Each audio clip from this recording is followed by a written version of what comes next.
All right. Good evening, everyone, and welcome to the second Board of Selectmen meeting for Tuesday, February 15th, 2022. This meeting is called to order, and it is being video recorded. We will begin by taking a moment of appreciation for our troops serving around the globe in defense of our country.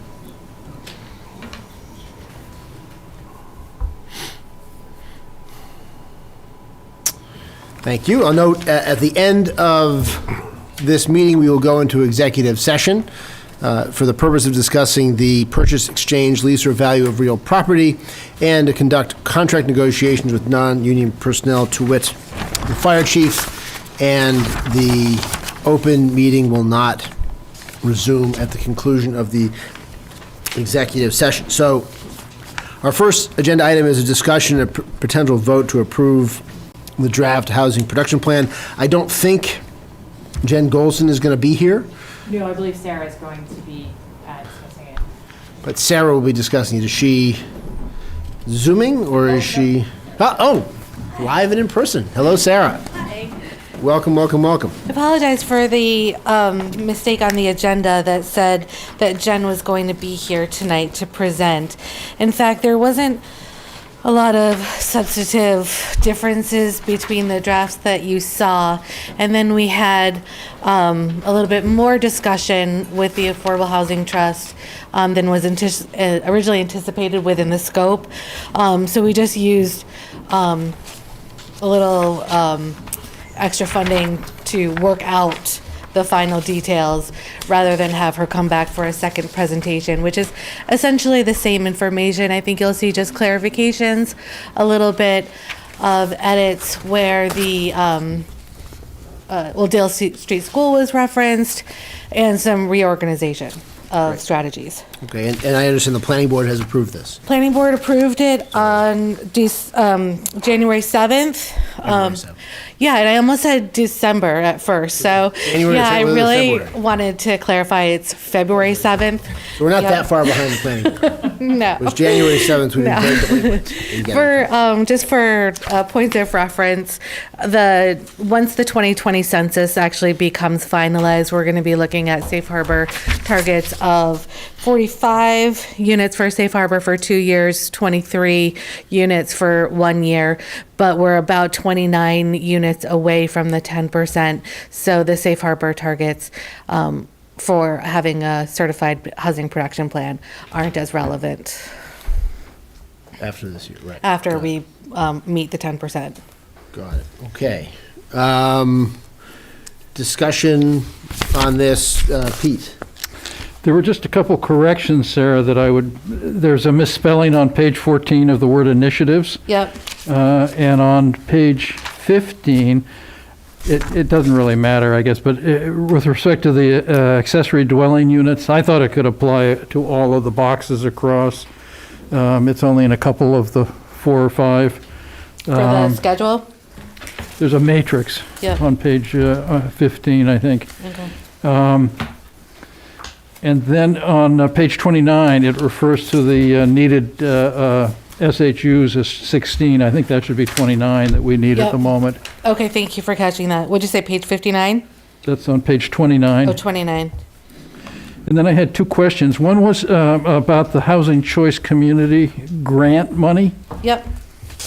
Can you explain that to me? Because I'm always interested in grant money. Oh, And sure. I know you've been getting Well, a whole lot of grants for us, so thank you. And we actually received a Housing Choice Grant earlier this year for the intersection improvements at West and 27. Oh, okay.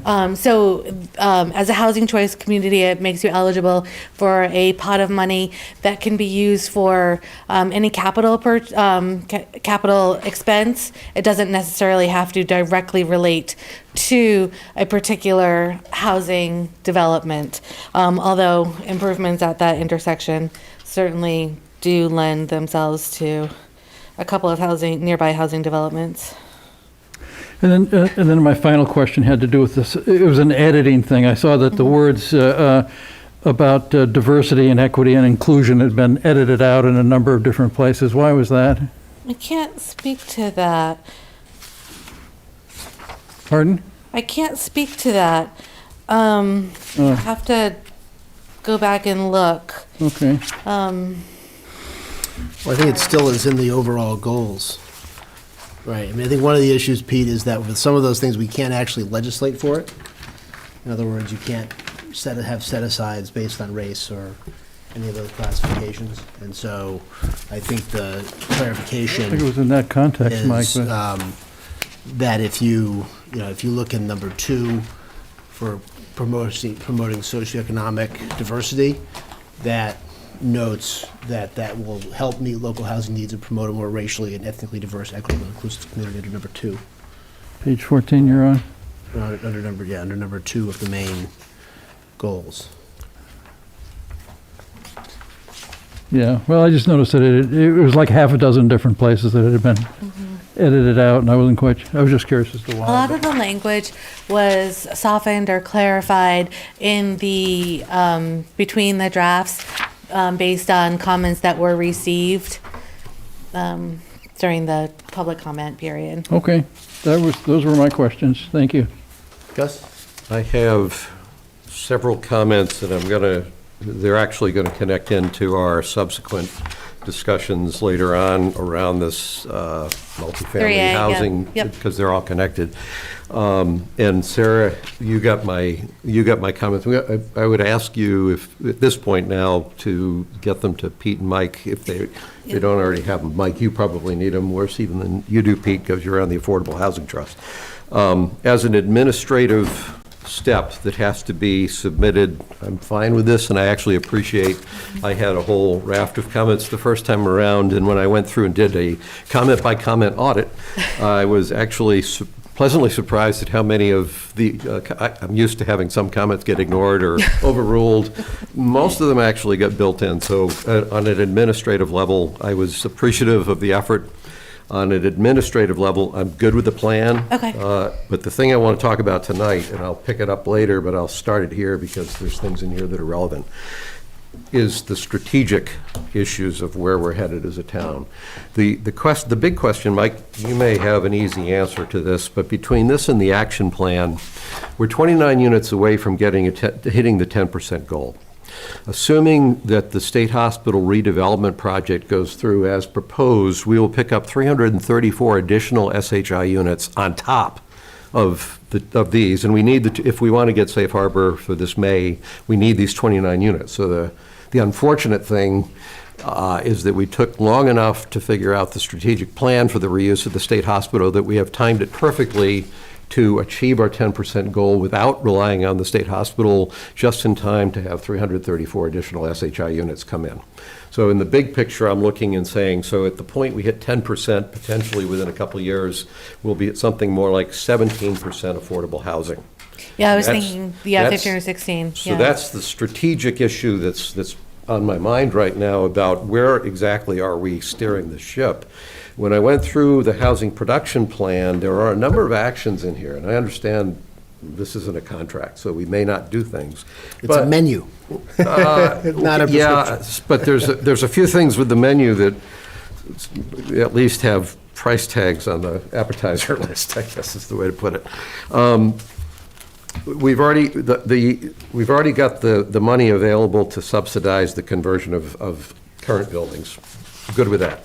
One of the things talked about here is consider the creation of a home buyer assistance program. To me, that's not a good idea. A, we don't need to promote that. We're going to have plenty of units. And B, that money is coming from somebody somewhere, which I assume means it's coming from taxpayers to hand to someone who would like to buy homes. And I'm inherently suspicious that it just doesn't sound like a good idea to get involved in that. So that's one. I had a similar reaction to the CPA proposal, although I actually don't have a problem if there's members of the public who would like to once again have the town consider adopting a tax increase called CPA. It hasn't been discussed in a long time, and so I'm not against that. However, the CPA as a means of funding a continuing effort through the Affordable Housing Trust to do more stuff when we are at that goal, and I would add to this that there's another thing I think in the action plan maybe about looking for $50,000 a year in funding. I don't know, the Affordable Housing Trust has done a great job of getting us 20 to 29 units short of 10% without using any money effectively. It's now. Can I jump in on this? Yeah, 'Cause okay, I think there's go a ahead. Yeah. philosophical issue here. Yep. Right, and so if you define the goal of the trust and of developing affordable housing solely as complying with the state SHI requirement, then you're absolutely right. Yep. That once we get to that 10%, we should close up the trust and shut it down. Yep. Right. Now, we intentionally wrote the bylaw of the trust more broadly, that we would not be tied solely to the state's definition of affordable housing, and that we would have a broader view of affordability, we'd have a broader view of what we're trying to accomplish. And I think a lot of these initiatives are in here, as I said, they're a menu, right? And I personally wouldn't favor a tax for a home buyer assistance program. If there was state and federal money made available for home buyer assistance programs, and the town had the ability to tap into that to assist, I don't think we should rule that out. Okay. Because I think one of the concerns you hear a lot about, and you've raised this, is sort of this concern about sort of the changing nature of the town, people being priced out of the town, and the reality is that the affordable housing as defined by the state doesn't really do anything about that. Right, so we adopted intentionally at the outset of this process a preference, not an exclusive preference, for rental housing because of the incentives offered by the state for developing rental housing, right? So you Medfield State Hospital, you will get 334 SHI units, but you're not getting 304 affordable units, right? You're getting 25% of those are affordable. And even as we've seen when the rents come in, the way affordability is calculated, it's still pretty high, right? These are not really low rents. And in fact, in a lot of the units, if you look at the numbers, the difference between the market rate and the affordable rents are not dramatic. So if you look at our existing rental units, if you look at what's being charged for the affordable rent, which can go up, it's not that far away. So philosophically, you're absolutely right. If the only goal is to get to 10%, get the state off our back, and not have to worry about 40Bs, then you can just sort of put this aside. If we're going to have a broader goal of trying to maintain some of that socioeconomic diversity in the town, so that you don't, because left to its own devices, what's going to happen is the change is going to continue, right? Because the market, the market pressure will always be to turn a $400,000 ranch into a $1.2 million colonial, and the developer can pocket $400,000. That's always going to be, like, the person selling that ranch is always going to be able to get the best price selling it to a developer. The developer is always going to do the best tearing it down and building a much bigger house. And then people will complain, well, we're becoming like Wellesley, we're becoming like this and like the rest. And that's what's going to happen if there's nothing is done. happening. Right, that's what is happening. Right. And so one of the things we've talked about with the Affordable Housing Trust is sort of what comes after 10%, right? Are we done? Or do we start to look more towards some initiatives that would preserve, because I'm not a huge fan of the state affordable housing bureaucracy. I don't think it's a success. I think the general approach of the soak and subsidized model isn't a great one. It's not a great one for social cohesion. It's not a great one for having, socioeconomically diverse towns, because it really depends on having a large number of people able to foot a very large tax bill to subsidize people on the other end, while you're still maintaining sort of artificially high real estate prices by general government policy. So I am sympathetic to the idea, but I think that's sort of the next step. And we don't know what the answer to that is, right? Some of it will depend on what happens at the state hospital. I think some of it depends on what comes down from future administrations, right? We don't know who the next governor is going to be. We don't know what his or her approach is going to be to this. We don't know if 10% is going to remain the number. We don't know if a lot of these regulations are going to remain the same. But I do think, and I, for me personally, if we have the ability within the tools available to us to try to preserve some of that socioeconomic diversity in Medfield outside of capital A, capital H affordable housing, the trust is the right vehicle to do that. The trust is the vehicle that can own property. So, for example, it could develop essentially market rate senior housing that would fall within that, but be owned by it in other areas. So I think that's sort of the philosophical point. If the conclusion of the town is, look, we get to 10%, we're done, fine. But I do think there's a further conversation to be had, because the notion around housing affordability is much broader than it's just defined by the state. So that's sort of the philosophical point. So I think that at least directionally, I agree with your philosophy there. Certainly, I've been pushing senior housing based on. So I agree with the direction. Where I've come, and I'm not going to get in depth into it here because I do want to get into depth when we get to the multifamily zoning. What I concluded over the last couple of weeks as I mulled over a number of things is that we have a strategically incoherent planning context right now. And I'll explain that, the first half of it right here. All of the things that are in here that talk about raising money, that's why that's where that was coming from. There's actually two things that I want to point out that are in this plan, and this is a lead into the conversation I want to have later, so I'm not going to drag it out. At the beginning of Chapter 3, the second bullet under key findings, this is page 29 on the plan. Second bullet under the blue box, key findings, basically says about 83% of housing units have 3 or more bedrooms, but 47% of households have 2 or less people living in them. So what the conclusion there is that many people in Medfield are overhoused.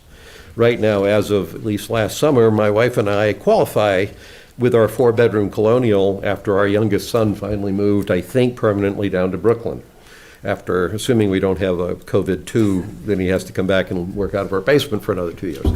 So technically, we're overhoused. I want to point something out.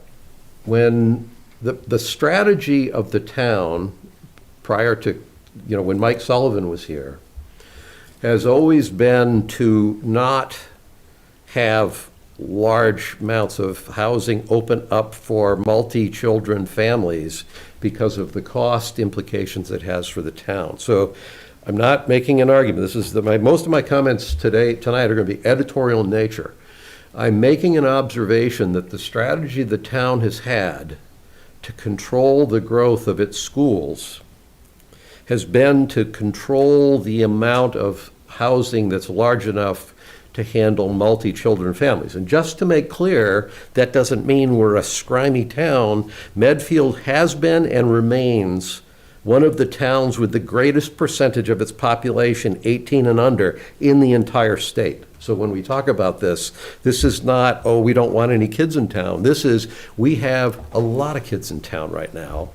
If we decide that too many people are overhoused and there are multi-bedroom homes that exceed the number of people in the home, the day that I and my wife, for example, decide to sell our 4-bedroom colonial to find some more reasonable 2-bedroom home that's smaller and more affordable with lower taxes here in Medfield, I am relatively sure we will go from being a tax-positive contributor where we pay about $8,000 more in taxes than it probably costs the town, and maybe even better than that, because so far we haven't needed any ambulances to come to see us for a while.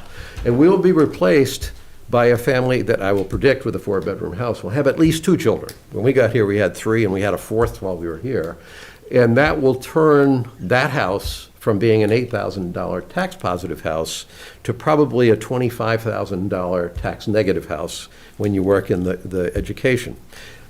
I'm making that as an observation that this actually does represent a strategic shift if we are going to methodically start to open up family housing, build more affordable multi-bedroom housing. There will be lots of people that will want to come here, but they will not be the people who are going to be paying for the costs that are coming into the town. And I think that has profound implications. Right, but I think that you have to keep in mind, right, that happens already, right? And this will accelerate it. Well, it depends on what you're talking about, right? I mean, if that's the case, then that's obviously an argument for not going ahead at the state hospital, right? It's an argument for not doing anything. And it's also a question of numbers, right? It's also a question of numbers. I know there's the crude suburban math of, the number of kids in the house times the per pupil education, and that's tax positive, tax negative. And I mean, there's a lot of problems with that just analytically because it's not entirely correct. Certainly not in the narrow model. But I'm just saying that some of this depends on what you're talking about for numbers. Right? There's nothing in this plan that says we're looking to add 1,000 new housing units. Not in this plan. We'll get there when we talk multifamily zoning, though. Right. Look at me when you're talking about that 3A zoning. The one other point I want to make in the housing production plan is page 30, which has the population projection. This is really where I concluded that we have a strategically incoherent planning context. You'll see that the projected population by the state in this plan basically is projecting a decline in population between now and 2030 and a shift in population from the current distribution by age group toward an older population. That is distinctly different than the MSBA's population projections that we used to project the schools. And I'm not in a position to say one is right or one is wrong. If this is right, that the population is going down, then certainly all of these ideas about ways to increase our housing doesn't make a whole lot of sense if the projection is right. And if this is right, then the projections we've been using for the schools and whatever we continue to, or whatever we decide to use, is the projections for the school project get thrown into sort of. Yeah, I mean, it's been true for as long as I've been in town government that people who are looking for money for seniors tell you the senior population is going to grow, and people who are looking for money for schools are telling you the school-age children population is going to grow. It's just, and this has been, no, this has just been true. And look, I've had plenty of arguments with plenty of people about both of these things. I tend to think that if you look at the whole country and where things are going, the state, this number here is more correct than the MSBA number was. But again, it's projecting something without great certainty. So I think you're right that there is uncertainty about that, and we can't necessarily control it. But I think. Well, my point is, but at the point that you start making plans, to the extent that those plans lead to any actions whatsoever, like it or not, you do have to decide which uncertainties are less uncertain in your mind than others to be the planning time. My point here, and again, it's editorial and it's observational. We have two projections on population that are in vastly different directions. And as I look at a plan like this, with a projection like this, I would assume there would be some degree of logical connection between the projections that we're accepting in our plan and the actions that we're prioritizing on what it is we think we should take. When I read it, it wasn't clear to me that the actions were all in the direction of increasing housing, but the projection was that the population was going down. Well, they're not, those two aren't necessarily in tension, because we have increased housing substantially over the last 40 years and the population's remained the same. So I mean, our census population in 2020 was the same as it was in 1980, and we've added, 1,500 housing units since 1980. And I think that's likely to be the continuing trend. I mean, look, I've been clear on this for 10 years of where I think this is all going. I think that's where it's going. I don't know necessarily what conclusion you draw from that. In other words, if the population is declining, are you better off building less house? I mean, if your view is you should only build housing for people who are already here, then sure. But obviously, we're in a much broader market than just Medfield. We can't keep people out. As much as we'd like to keep those Dover people from moving here, we can't. And so I think it does have interesting issues for the town in general if this trend is going to continue. I'm reacting more to my point about I agree that people want to come here, they're going to want to come here. We'll get into some of my thoughts about that when we get to the multifamily zoning. But my point is, to the extent that we're deliberately doing anything, those things we decide to deliberately do, and especially those things we decide to put money into to do something, we need to be very thoughtful about it, because right now, as I look at this, I see a projected trend that wouldn't lead me automatically to want to be overly aggressive about some of these ideas. Now, as you said, this is a menu. These are things we might do if the wind blows in the particular direction that says it makes sense. I get that. I'm not actually trying to argue positions here. It's that I've been trying to actually integrate this, the zoning, the schools, taxes, upcoming budgets, and as I think about all those things to try to get to a coherent perspective, I kind of said, well, part of the problem here is we don't have any strategic coherence on the planning context to even start from. So enough said. I'll come back in with more later, but. So I guess, Gus, what I would say to you is that, I mean, these are just data points, and what the data tells me, and I think that most people are in agreement with, is that there are there are going to be older people in town, and that we don't really have much housing that is targeted towards the older people in town. That figure that you initially noted on page 29 clearly shows that everybody's like you and Jean are living in a house that's too big for you, so we'll give you 3 months to move on. Well. You guys stay as long as you want in your house. My point is. Always trying to no, kick you out of your house. I'm obviously biased, I guess, but my guess is the town would say, we would love to have you stay in your 4-bedroom colonial, paying a net $8,000 plus to the town, as long as you would like. And at some point, we'll have Oh, I a hard think time that's- getting up the stairs. Yeah, I think that's have true, that different- we want to have policies that encourage people to stay in their homes. And I think that's one of the things that's been missing, that we don't have a tax policy where we help older people to pay their property taxes like Sudbury does. Well, Where they or- assist the people to stay in town financially. I think we should look at that, but I also think that we should seriously look at these accessory dwelling units, because that can give you the 1,000-square-foot home Yeah. on the existing lot that is perfect for the single or the two-person family, which apparently we have a lot of in town. And I think, actually, in that survey, the senior housing survey, the issue isn't we want people to be able to stay in their homes just for the sake of staying in their homes. My experience is, the No, we older want you to get, stay the in more you're town. inclined to stay in your home longer than you probably should. But there are a lot of people, or have been a lot of people in Medfield who have lived here for a long time, who want to stay in the town. Yeah. And I think for sure we should make it possible for them to do that, whether it's in the house they're in right now, or it's in a more manageable home. Yeah, or a rental place at the state hospital, but Right. I think it would behoove us to look at those accessory dwelling units as a way of getting that small housing that would be very good for Okay. older people. Yep. Anyway, those are my comments, and I'll be coming back in with more, but Okay. not till we get to the multifamily. All right. So can we adopt this then? I'm fine, I All said right. administratively, Yeah. I'm okay with it. All right, let's get a motion to adopt this so we can send this off, and then we can get to the multifamily I move that we adopt the updated housing production plan, with the edits from Pete. the type. the edits from Pete. I'll second that. All in favor? Aye. Any opposed? All right. Thank you, Sarah. All right, Thank you. round two. Right. I think before we get started, just to clarify, Sarah's not proposing this. She has just been asked to brief the selectmen Don't shoot the messenger. on the state. Well, I watched the webinar. I watched the YouTube. Thank you. So, I did yeah, watch the YouTube So- webinar. we all drew straws and Sarah lost. That was exactly what I was going to say, that I clearly drew the Sarah, I short told Nick, straw. when I bring a bottle of water, you know it's gonna be a good night. The day I plunked down a bottle of beer, you need to be worried. Sarah, you're just gathering information for our letter we're going to send for That's comments. absolutely correct. Okay, so I'm glad that you were able to prep by watching the webinar from the administration, Secretary Keneally, Chris Clutchman from Department of Housing and Community Development, and Clark Ziegler from Mass Housing Partnership presented the guidelines that were issued in December regarding the housing choice multifamily zoning, the changes that were done to the State Zoning Act, Section 3.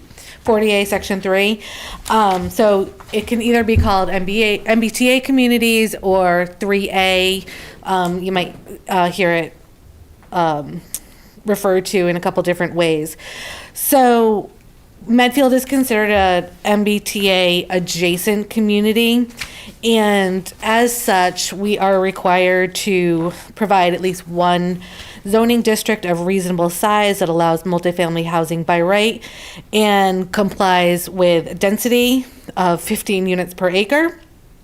And we have a period of time to determine if we have compliance, or how we can get to compliance, or if we choose not to comply. So one of the requirements is that we hold a briefing. So this is that briefing. You've been briefed by the administration. I'm here to collect comments.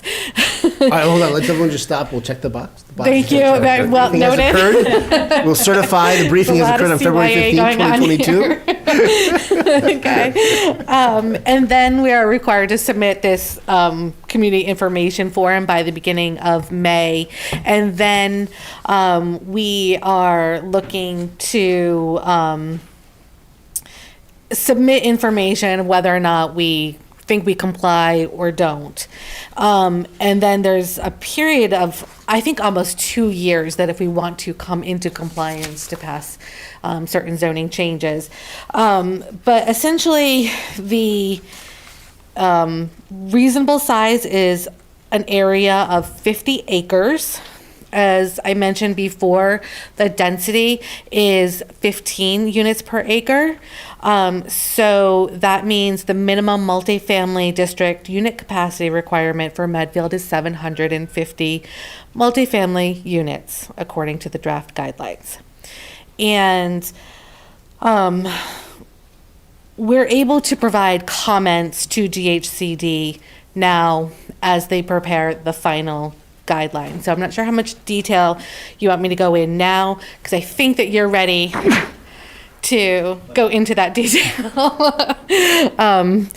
But we'll have, in the memo, you saw that there were the grants that we've recently been eligible for because of the state funding, and some local densities that we can use for comparison.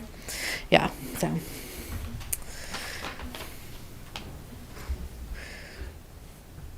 Pete? I would start by saying that the state homework, that was a terrible presentation that they put together. Unfortunately, very dense slides. They don't know how to do slides, apparently. And I just thought the whole thing was terrible. So it was very disappointing for someone that was kind of interested in learning more about this. I didn't learn much more, so that was very disappointing. I guess my big question is, I have two questions. One is that we don't really have a choice with this. This is a requirement now, isn't it? It's a requirement in so much as legislation has passed, but the guidelines that inform what that district consists of, I think has the ability to waive the 15 units per acre, I believe was written into the density requirement, I believe was written into the legislation. I'm not sure if the 50 acre size was written into it. So there might be some wiggle room there. But we have to do something, isn't that? Yes, and I think to a certain extent we have done something. From a personal perspective, when I first saw the legislative changes last year, I said, oh, phew, we just passed the state hospital district, so we must comply, because that allows for quite a few multifamily units per acre. And when I originally did the initial calculation, when they didn't have an area associated with it, I just took the footprints of the buildings and the number of units that were proposed in the master plan, came up with a 30 units per acre number. So I thought all year that, oh, we have got to be sitting pretty, until I saw the 50 acre minimum size in the guidelines. So that definitely caused me to pause, and, but I'm also reflecting that these are drafts, and part of your comments may include this analysis of the state hospital district. So that leads into my second question very nicely, which was, have you thought about where this might happen in town? I had thought that the state hospital seemed like the likely place to craft this district. Yep. But it doesn't fit the requirement of being close to an amenity. Well, there are others wording about that, Gus, that makes it comply. Yeah. Where? What wording? In the regulations, there's Yeah, other- I think being an adjacent community, you have a little bit more discretion as far as the location goes, because we're not within a half a mile of an actual station. Yeah, so that what I it's something like a suitable Downtown site is or an amenity. Yeah, downtown Guys, is an it's something amenity. And what we know about 40R and 40B, there's a couple of things that are kind of overlapping that are, I think, a little unclear. Yeah. Go ahead.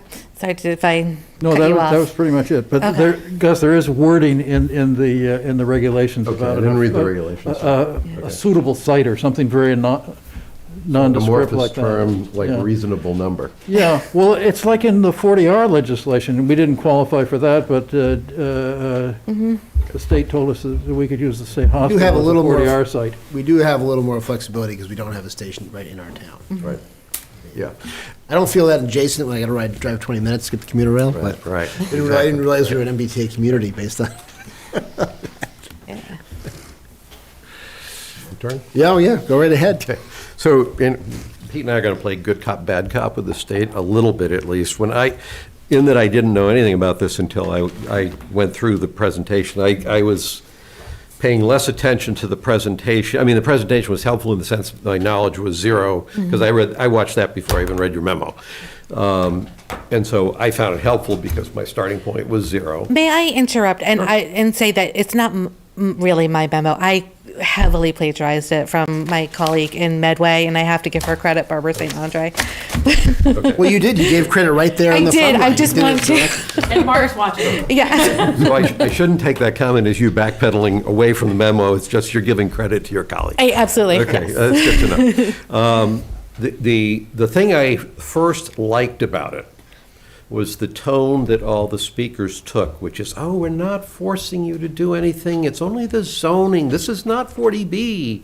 It's just something that we'd like to. And just because it's zoned this way doesn't mean you're going to have all these units. And it's kind of like putting the sleeper hold on people. And I got to the end of it, and I said, well, that's nice. That's a nice collaborative, positive tone, not coercive. And then I had some time to reflect on it and said, wait a minute. We just went through a 40B where we were coerced into doing something, and we're on the verge of complying with 40B. We're on the verge of putting 334 more housing units in at the state hospital, and my assessment of that is, but that won't qualify because those aren't 15 units per acre unless you can use just the envelope of the building that maybe we could cobble together. But then you'd need 50 acres worth, and so we still don't have that. And so, of course, all they didn't force us to put up units. All they did was strip us of our zoning authority for 50 acres to have multifamily housing, because they probably didn't have the gall to sit there and say, now that we've forced you to do 10% 40B, we want it to be 20%, or we're going to do that. And so I've become pretty cynical about that step by the state, because it's a coercive step, even though it's not a coercive step. So I have a few questions. First off, you may not know the answer to this. Do we have 50 acres or 25 acres plus 5 other areas that are greater than 4 other areas greater than 5 acres each that would get us Yes. to places we would be happy to have that kind of concentrated housing go into? Interestingly enough, I had a conversation with the Mass Housing Partnership today, because they're one of the entities that's going to be offering this technical assistance. So they're looking at some case studies, and so I have colleagues there that know that I've been watching this, and certainly reiterated the story about how I thought we were doing fine until we're not doing fine, right? Mm-hmm. So we talked about the state hospital today. We talked about the sub-districts, the land area of the core campus, and the west slope that do allow multifamily by right. We talked about that is approximately 35 acres. And then maybe if we add in the arboretum, it doesn't have to be 15 units per acre over the whole site. Evenly, it can be more dense over here, less dense over here. So there may be ways to identify areas of development within the state hospital site that could qualify.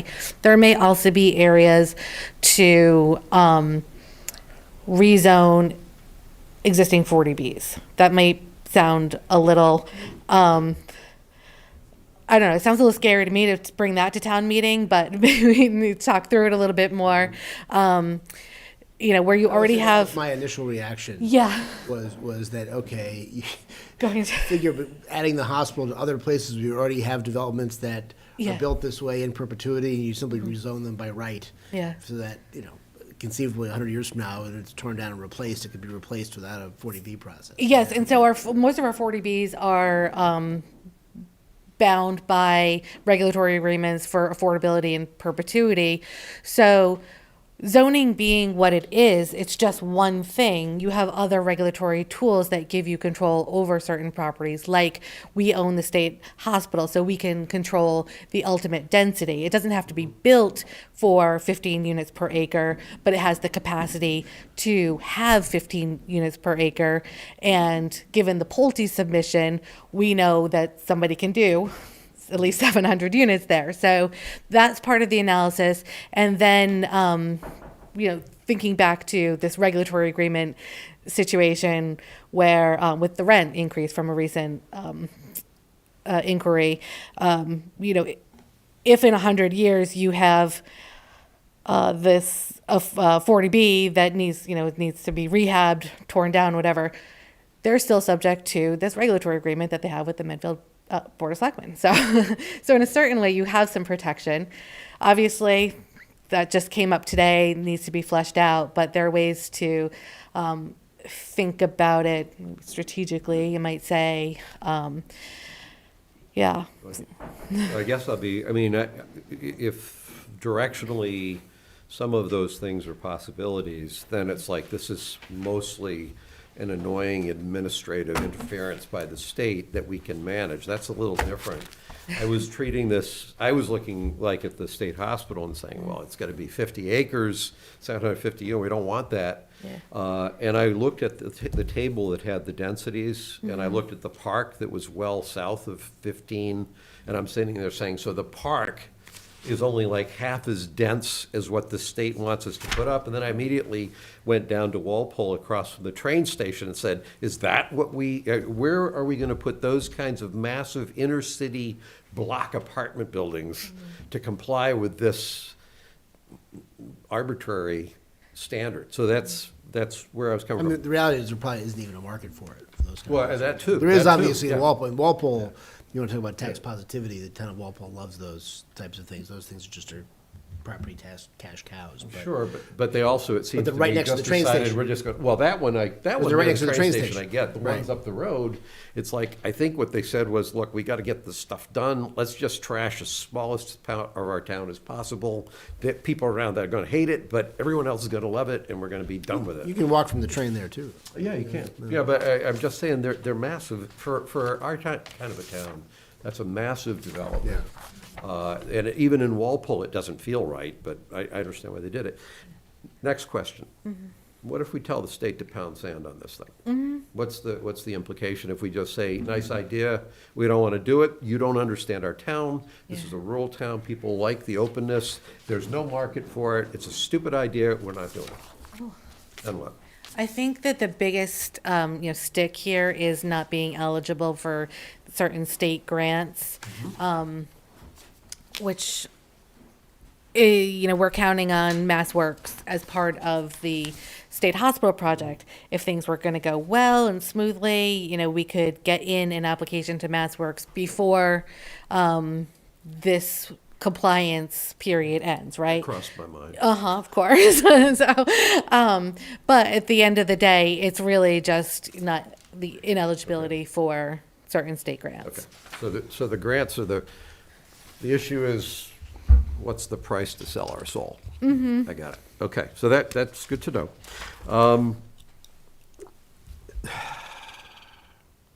I think with what you just said, Sarah, the big question for my mind is, I don't know if this is a big problem for us or an annoying little problem for us. If it's an annoying little problem, it's a little easier to be positive and constructive in my thinking. Well, I'm pleased to have been able to assuage, even if it's Yes, just. you're 2 for 2. You're 2 for 2 tonight, Sarah. That's you're 2 for 2. And then the only other comment I make about what you wrote here is you have 7 bullets that were potential issues. I thought they all were good. Those are from Barbara. Okay, well, Barbara's wherever bullets. they came from, I wasn't smart enough to have any to add, but I thought they were all good ones. One of Yeah. them is, there's these amorphous terms that's like, well, a reasonable amount of space.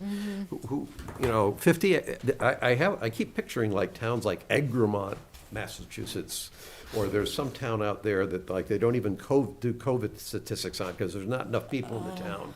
And I'm trying to picture them putting in 50-acre multifamily high-density zoning. A lot of those aren't even MBTA. They're not communities. Yeah, that would be. But they go pretty far out though. I mean, we're out past Worcester and so, depending on where the lines are. And I'm just saying, that's the problem is this is some arbitrary number that led to 750 potential units in a town of 12,000 after we've already put in a couple hundred affordable units as it is. You just put all that together and say, this is not coherent and it's not even logical or effective planning. It's basically forcing a town to comply with a certain cookie cutter guideline put out by the state, probably by people who live in cities, who don't even know like what it feels like, who are putting this stuff out. So I thought the 7 points was good. I thought the idea of banding together, I can't imagine that Dover, Sherborne, Millis, a whole bunch of towns around here wouldn't be of similar concern. If this thing was as bad as I first thought it was going to be, what my math was, okay, we get the 10% 40B, we then get the development at the state hospital that I was thinking wouldn't qualify, which would get us to about 17% affordable, and then this thing with another 750 will be at 25, 30% affordable in our town. And this has no restrictions on number of number of bedrooms or size of families. So without a doubt, if we do have projects that go in this direction with the kind of school system we have, there will be people who will come in and say, I want that kind of a unit, and I'm going to bring all my kids here because this is a great school system. That gets into the broader question. So I do want to, before we get off this, I want to continue my editorial statement, but I'd like to, I'm guessing you would like to deal with this first, and then I think it's better to I do it that defer way. to So, you. I think Sarah would like to be done with this presentation. Can we call this briefing? We have been they didn't briefed. say how the briefing had to come out. They just That's said you had to right. do it. Well, we had another, not the one that you saw, but we did have another presentation with our group of a regional group of planners. And that was my question, not so much to the administration, but to my colleagues. How are you organizing these events? Because putting the onus on, a staff person to say, this is what's happening is not the role, the position that any of us staff people want to be in. We did take it up at the last Norfolk County Town Administrators meeting, and it was a very lively discussion. A lot of points that all three of you have made tonight were brought up at that meeting. Mike, if you have. No, I mean, I think it's, I listened to the presentation, I've read through the regulations, and I mean, you can see what they're trying to get at, right? I mean, the issue is, for 40 years, we've underproduced housing in Massachusetts, and, largely based on the rationale that Gus articulated earlier. People are afraid of more kids. They associate more kids with expense and costs, and it costs me more money if more people move here. And, that's, whether that was right or wrong, that's what happened over the course of the last 40 years. Obviously, the demographics have changed substantially. And, as I've noted multiple times, as much as I believe in trying to produce and increase housing affordability, I think the sort of blunderbuss approach the state takes is not helpful. And it does nothing to address the legitimate concerns over infrastructure and additional costs. It does nothing to take into account the particular tax bases of the communities and the ability of the tax bases to absorb whatever additional costs there are, if any. Because obviously a lot of these communities have a huge amount of capacity to absorb additional expenses because they have enormous commercial and other tax sources that we don't have. The state limits the ability of communities to only kind of the most regressive form of taxation for supporting it, and ignores the impact on affordability of those taxes and the ability to maintain socioeconomic diversity through that aspect of it, through the cost of housing, both the cost of buying the houses and then the cost of taxes. And I do think it would be important to put in a comment letter addressing some of these things. I think rather than just saying no, to put in a comment letter and offer some perspectives from communities like ours and communities that are similarly situated. They're all in these, have this automatic 750 about things that would make it easier to do. It's a lot easier to take on additional infrastructure if you have, a 60% residential tax base as opposed to 94%. And the logic of this model, and this, this is more reasonable than some other proposals, more reasonable what the law may be a year from now, depending on what happens in the election. The model depends on sort of having a chunk of people who are sort of immune to the effects of the taxes that are needed to subsidize the program, right? Subsidize the program and, frankly, to subsidize the bureaucracies that manage the programs, which always proliferates in addition to the programs themselves because of the amount of paperwork and the amount of work that goes into managing all of these things. So I think we ought to put in some comments on it that are constructive, that address the legitimate concerns that we would have over this, and the fact that there's different ways, there should be different ways for different communities to contribute to the overall need for additional housing in Massachusetts, because the statistics that he cited, I mean, he cited at the outset of the presentation, the amount that was built in the last 30 years compared to the previous 30 years, and it doesn't even break down in the last 30 years how many of those housing units are not, I wouldn't call it not realistic, in the sense that there have been so many things built in the high end. Right? And How many luxury. of those units are in the high end, many of which aren't even occupied, right? They're pure investment properties. And so the number of units that have been built that are actually affordable for working people and middle-class families is even smaller, who are priced out of these things. And so, and that to me, and the state occasionally gets interested in this, and that's what's really missing, is sort of the people who aren't rich enough to be comfortably soaked, but aren't poor enough to be comfortably subsidized. And there's a huge gap in that. And we see it in this town, whereas a lot of those houses that are 1,500 to 1,800 square feet, they go away when they're sold. And I think that this kind of, and I get the MBTA piece of it, but I think some of this stuff has to take that into account. And if we could offer some constructive commentary on that, I think it would be useful. And maybe contribute to them thinking about this in a different way. That, I mean, even if you look at the fact that Dover is less than half the size of Medfield, has the same number, right? I mean, I don't know if anyone would think of Dover as like an MBT. I know it's next to Needham and there's train stations in Yeah. Needham, but no one thinks I'm going to go to Dover to take. Their conversation might be going a little bit different. Yeah, but just to pull a town at random off the list. So I think we ought to put, if we could do it with there's a lot of towns that are going to be similarly situated to ours. Well, we can start by drafting something specifically from the Medfield Board of Selectmen, and then we can talk to neighboring communities about signing on and endorsing other types of. Yes, I believe that Mike Boynton in Medway would like everybody to sign on to Barbara's memo, so I believe he'll be reaching out as well. That is. Okay, so, go ahead. Well, so I agree with all that. Okay. And Mike, I think I agree with the point you make, and I want to add a broader set of comments that are not about this, not even about this one thing, but because this was there, because I had a reaction to that, and because I'm doing this tally of 40B, then the development at the state hospital, then this, and I actually tied it in with, I don't know exactly what direction we're going to go with a reconceived school project, but the conflicting projections, the high student projection, which now would appear isn't the projection that would be driving whatever we do for reconceiving of this new school project, all of those things swirling around. And one more thing, but it's actually an extension of an analysis I did years ago, which was the steady decline of state support, particularly state support for Chapter 70 funding for the schools since 2009. At the time that I did the analysis, the way I did the analysis is I looked at the total town budget, what percent of the total town budget was supported by state funds, and at the time, it was 30%.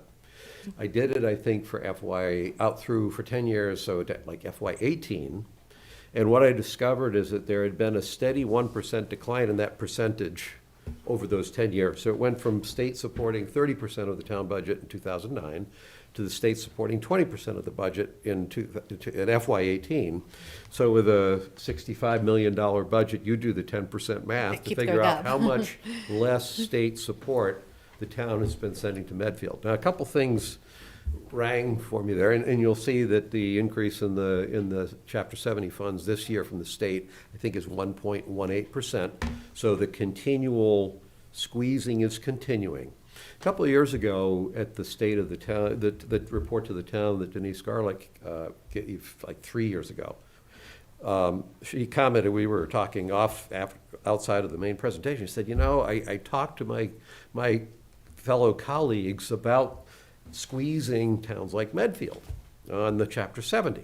and that how they shouldn't do that, because this is a town that really throws a lot of tax revenue into the town, into the state. It's really important. And she said, but colleagues told me, hey, I've got this problem in my town. I've got English as a second language here. Don't talk to me about Medfield. They're an affluent town.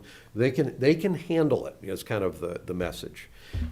This was around the time that she was actually even on the House Ways and Means Committee. So that's kind of interesting to me that other legislators would be able to exert that kind of influence to make that happen. And it's continuing to happen.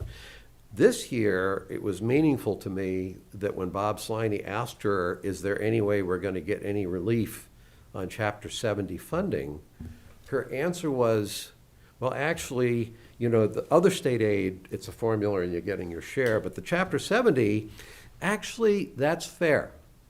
Now, fair is a really important word, because fair basically says, look, the state is going to continue on the path of decreasing Chapter 70 funds for a town like yours because you can take it out of your back pocket. I'm not faulting her for saying that. I actually think that was as candid and honest a description of the way the legislature's thinking as we're likely to get. So if you take that as a given, that the state is going to methodically, and probably if they could, they would just cut it completely. Why not? We're an affluent town, we just take it out of our back pockets. But the implications for that is that we become the affluent town that I don't think too many of us actually want us to become. Even if we're reasonably affluent, we don't want us to become that. But it's a self-fulfilling prophecy for the legislature, because everybody that can't hang with the big dogs is going to leave. The people who are here who don't care will stay. But then the problem is, if you're going to start to really pump in affordable housing or other forms of small a affordable housing for people, and those people come in, those people are going to put increased demands on the schools, you start to see how that pressure starts to fall onto the people who are actually paying for it. And when you're affluent, people don't hang around. We already are seeing people who don't hang around and they leave. So you don't get the town that was here when I moved here, which was a strong group. They're still here, but that strong group of people who grew up here, who wanted their kids to grow up here, who want their grandchildren to grow up here, and who are committed to the town as a town, even though it's not because they were multimillionaires, it's because they had built a good life, raised families in this town, had something, that is being unintentionally, undoubtedly, destroyed by that trend that says either you got to be one of the high-end people where, as you said, they're immune to whatever happens, or these other people who are coming in that at least during the time that they're buying affordable homes, taxed at affordable rates, and they're really doing well sending all their kids to school.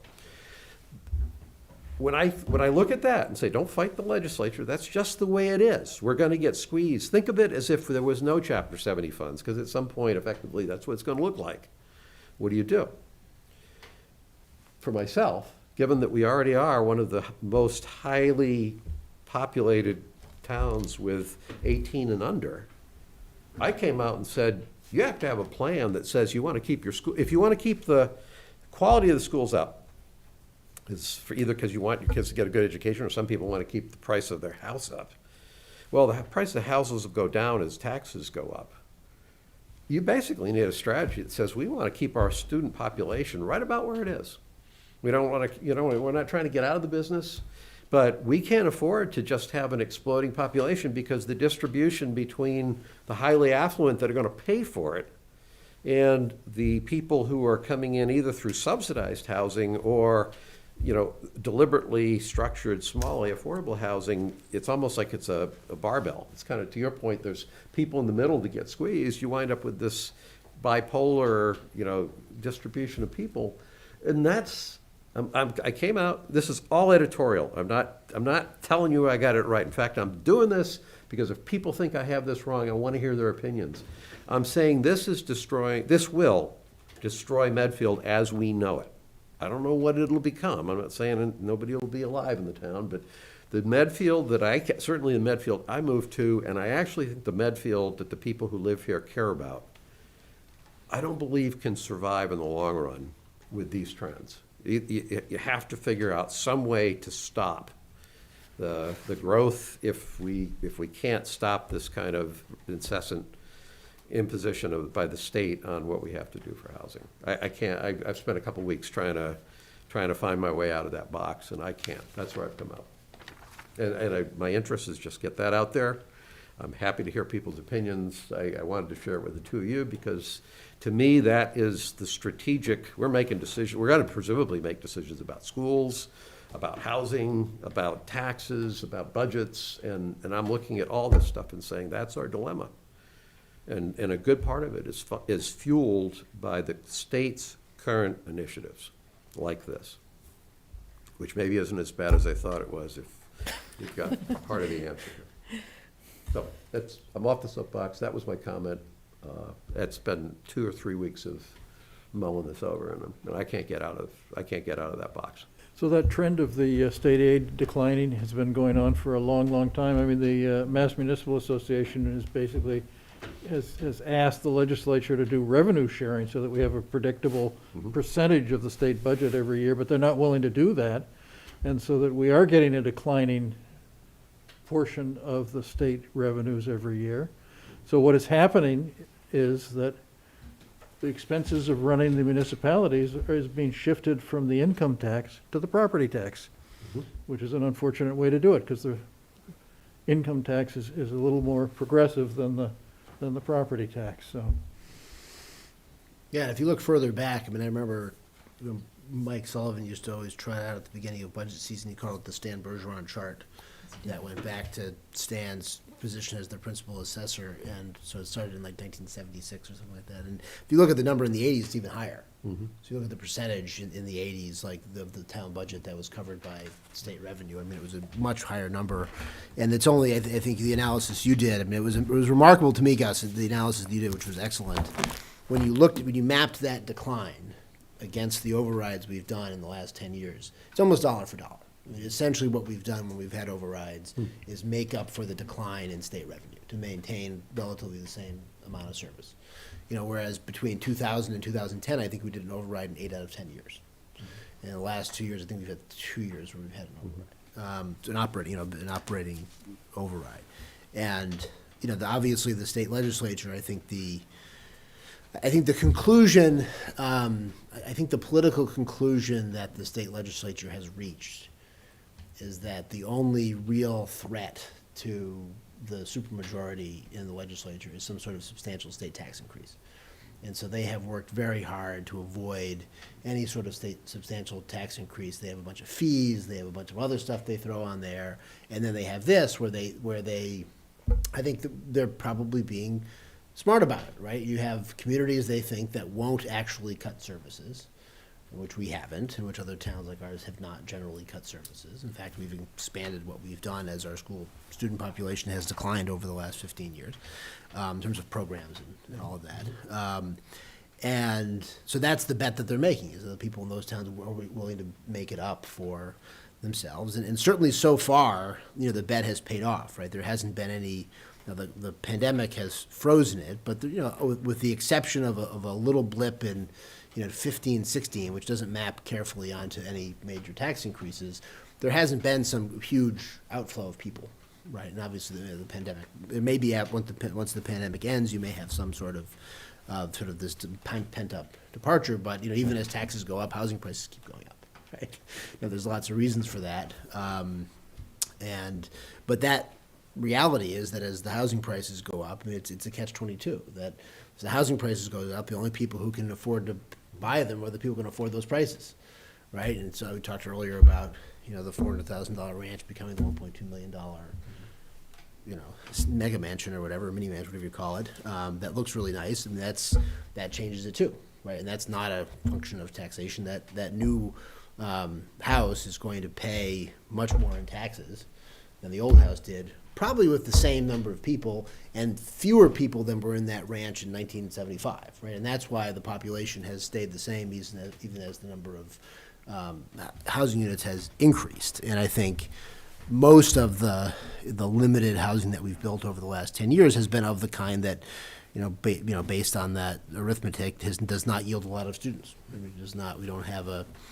I think it was true of the park. It's been true of almost everything, that we've undershot the estimates for the number of students that come out of it, because particularly where we don't have public transportation, that kind of housing is not as attractive for families, right? If you were near a bus line or near a commuter rail line, or near a subway line, you could see a family much more willing to say, we're going to move and we're going to live in an apartment to get our kids in a good school system. That's why if you look at the only school systems in the state that have seen an increase in the number of students in the last 15 years, I believe were Lexington, Brookline, and Newton.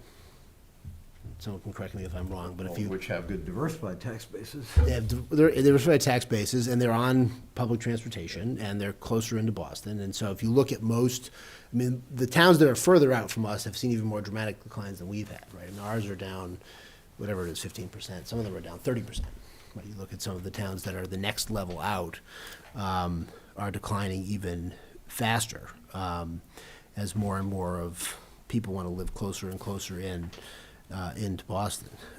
So I think you identify a real issue, and I think it's one that has to be addressed with kind of a multi-strategy approach.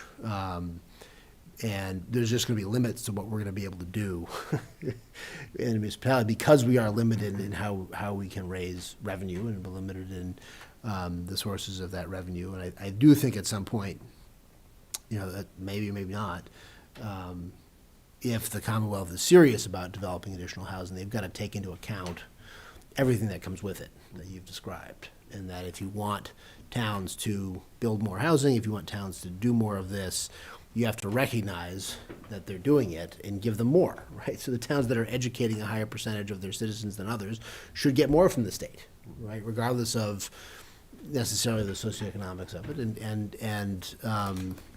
And then it becomes less of an issue with competing for scarce resources and thinking about housing in terms of well, how many kids are going to come out of this housing development, how many kids are going to come out of here, and we really just have to keep kids out of town. Obviously that's not my philosophy in life, but I understand it, and that was certainly something that drove a lot of planning in the suburbs between 1970 and 2010. So. But despite that, we had the highest, at least part of that, we had the highest percentage of students under. It wasn't like we were not letting students. No, there was a ton of development. Right, you have after the Second World War, you have a huge move to the suburbs, you have a huge expansion, and then on the heels of that, you suddenly have a huge increase in student population. But in Medfield in particular, that increase was more distinct than in other. Oh yeah, no. At one point, we had the highest percentage of kids under the age of in the whole, because we were relatively affordable compared to towns with similarly regarded school systems, and we were only that much further out, right? So it was a more affordable place to be. And I don't know Needham or Dover or Westwood or some of those places. I don't know Brookline and Newton very well, but through my wife, I know a little bit about Lexington, and I can say with some confidence that Lexington at one time, several decades ago, was like Medfield.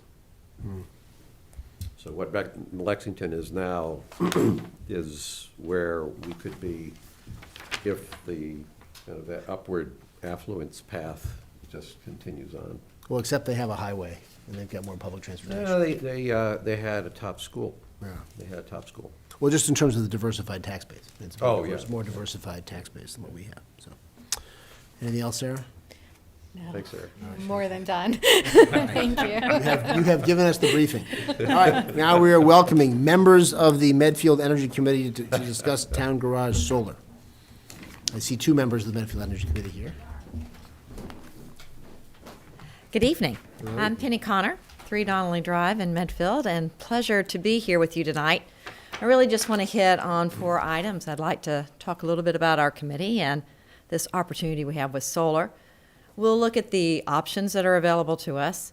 We'll talk about the risk, which I think are important to understand, and then we'll look at next steps. So I'm tickled to represent the Energy Committee. We have 9 members on the committee, and they bring a wealth of experience to in energy, in solar development. We're really blessed to have a great committee. And I can tell you I've been involved now for 18 months chairing this committee, and we have a team that is so engaged. So proud to be a part of that and happy that Megan is here with me tonight.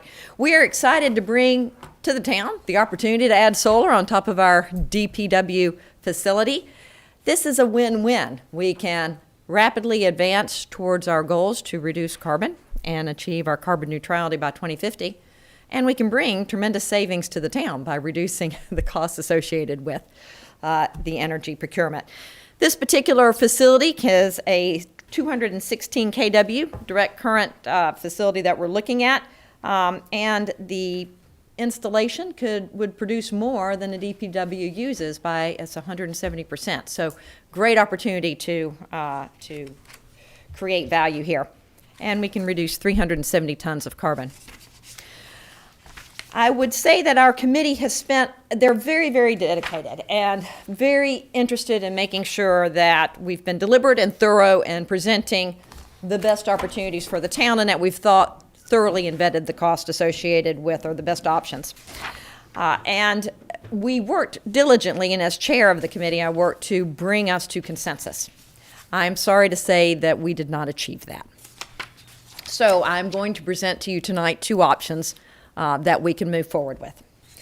One is associated with partnering with Power Options. We're a member of that organization, and I'll talk a little bit about the purchase power agreement and the benefit of having their ability to procure supplies and create contracts on behalf of its members. And we will also explore the option of developing our own specifications with the partnership with Solar Design Associates, putting that out for bid and managing that construction. So if we look at those two options and the pros and cons of each of those, something that our team and committee has dedicated a lot of time to. Let me start with the purchase power select option with Power Options. And just to set who Power Options is, they are a nonprofit that has the mission to really provide to the town. Their mission since 1998 is to provide comprehensive solutions for nonprofit energy needs. We save them time and money so they can focus their own resources on their communities and constituents. So really what they bring to the table with Power Options is they have been secured by the Mass Clean Energy Center. They went out for procurement we want to offer to our members, the 400 members that they have, the opportunity for purchase power agreements. We'll go out to put it out for bid. We'll get the bids. Whoever wins those bids then has responsibility to have turnkey types of solutions and to secure the supply chain so that we can provide the best, use our leveraging of our purchasing, our large purchasing procurement option. So they did do that. They secured Select. You may recognize that name because they manage and operate the facility that we have in place today. So Select Energy is a niche. That particular firm, having worked at Eversource, you may know that's my day job. I met with our solar team today, and Select is in this space big time. They really deal with this mid-size market, and they have a lot of projects going on. Municipals of Power Options make up about 30% of that organization. What we gain from moving with the Power Options is just that. We would turn it over. They've provided us now a very attractive purchase power agreement. They had provided us one in 2020. This one is actually an increase. They've lowered their price, and they've increased the kWh production. So it adds great value to us. So they really did. They are serious about delivering our business and have come through with a very attractive proposal. At the last, I apologize that I could not be at the last meeting. I had a conflict at another board meeting I was attending. But I know there was some discussion about this second option, which is let's go out and do what we did before. Let's get Solar Design Associates to create a set of specifications. Solar Design Associates is well known for being very highly regarded in their ability to design specifications and ensure high quality installations. We can go out, put it out for bid, and perhaps get a higher price. And I understand that there was a question about how much higher. We've done some math on that. So we believe that we could add to the value, potentially, if the high end, based on our estimates, you could add an additional $75,000 to the benefit to the town. But Per year? No, over the term of 20 years, minus the $35,000 we would pay Select to do the Air Solar Design Associates to do the design. So at the end of the day, it's about a $2,000 annual benefit to this contract, and that is if the bids do come in at this high end. So we've done an audit analysis on the benefits to the town. We're looking at just the reduction with their purchase power agreement. The benefit on the lowest, most conservative analysis, which is using the current service generation price we're paying today, would be over the term of the 20 years, well over $200,000. If we use the projections of pricing for generation that Select projects, it could be in the $400,000 range. But regardless, they've offered us 5.5 cents off of our pricing, so it is a very, very lucrative agreement for power options. As I said, though, we could put it out for bid and Solar Design Associates, and perhaps we can make that better. Now, let me talk about the risks because they are important to understand. We secured our place in the SMART program last July 13th, 2021. And that allowed us to get our incentive slot. So the way that the SMART program works is that they have tranches of benefits. There's puts and takes. Once that tranche is filled, the next tranche is less beneficial. So we are in there. That's good news. We got a benefit of 0.15501 for SMART. That system has to be in and operating, verified by 12/31/2022, by the end of this year, or we will not get that benefit, and we will go back in line. And there is lots of others that are in line ahead of us. So it will not be that high. We will lose that, and that will mean a rebidding of that PPA. Mm-hmm. So we are concerned about time, that we do need to get this in. We are concerned about supply chain. So while there are not any known issues, we are hearing noise in the solar community. I met with our Vice President of Solar Development today, Andy Belden, who came from the New England Clean Energy Center, and he's indicating that we are hearing noise from solar developers that there is concern about supply chain. So for that reason, I think you do need to understand those risks. And that is one of the concerns as we think about which one is faster. Obviously, going out with the PPA would be a faster option. They guarantee they can bring it in 6 months.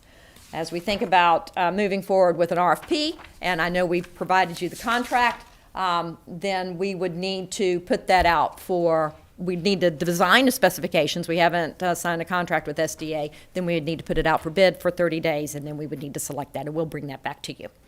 So let me just wrap it up to say, we're in a great seat here, right? We've got an opportunity to save a lot of money for the town. We got an opportunity to reduce our cost.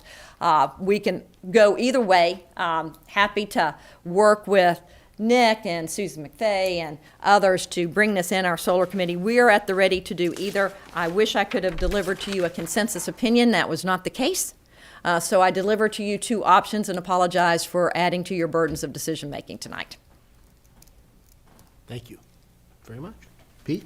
So the lack of consensus opinion is that your committee is split in terms of what they're recommending. Is that what you're saying? Yes, I worked Okay. diligently to get the sense of the group. There's a slight majority that would favor mitigating risk, moving ahead with the PPA. But I would say there is a passionate group for doing Solar Design Associates, and there's a few that are, I would characterize, could do either, that didn't express a strong opinion either way. So for $2,000 a year of savings, Penny, so I've listened to you long enough that I know that how educated you are about this stuff. I mean, if you had a recommendation, I would go with your recommendation, but for $2,000 a year, that's not enough to factor into my decision one way or the other. If we can get the PPA with power options to make sure that we get the 6 months, or get it in before year end, that's more important to me, I guess. And so that's where I would be going. Thank you for that. So when we had this prior discussion, I think the real issue was around whether there was any technical reason why it would be better to have control of the design you know, are there risks of just handing something over on a turnkey basis to, in this case, Power Options, that would cause you to want to literally control the design here in the town? What I hear in your comments is, no, there's not really some major risk that, you know, Power Options would spiral out of control and we would wind up with a plastic installation on top of the DPW that only works on windy days or perfectly clear days or something like that. There's not a technical reasons why. I think that's the disagreement, Gus. I mean, Fred clearly thought that you'd get a better deal if you went with SDA. Better deal's not what I'm asking about, because I think we know what the You'd what get the a better part is. product. It's the tech, is there, So we had one of our members review Select's a typical proposal from them. They provided us one they did for the other town, Andrew Jewell, who has experience with solar, and he was very satisfied with, there was no red flags and no specification. I would say it is solar. We're not talking building a nuclear plant here. okay. Then I think, like Pete, I mean, Mike, I think you get credit for being the one that kind of raised this as even an issue, but I would, one other question. Both options you think are doable by the end of the year? I think that you run a risk with solar design because, let's just walk through the time frame. Let's presume that tonight you approve, let's go out for bid.